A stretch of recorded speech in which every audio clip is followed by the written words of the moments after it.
এই বছৰ নিযুত মইনা আঁচনিয়ে 3,50,000 ছাত্ৰীক সামৰি লৈছে।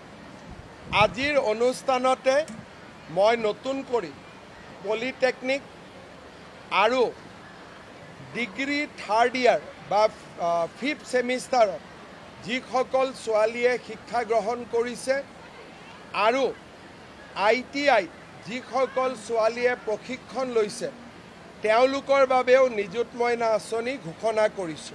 নিযুত মইনা আঁচনিৰ পৰিসৰ আৰু 1 লাখ বাঢ়িব, অৰ্থাৎ প্ৰায় 4.5 লাখলৈকে আমি পাবগৈ পাৰিম।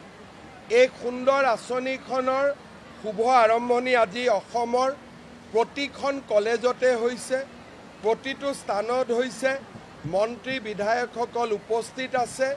মই সকলোকে বিশেষকৈ শিক্ষা বিভাগৰ মন্ত্ৰী ৰণোজ পেগু ডাঙৰীয়া আৰু তেওঁৰ সতীৰ্থসকলক আজিৰ এই সুন্দৰ অনুষ্ঠানৰ বাবে অভিনন্দন জনাইছোঁ।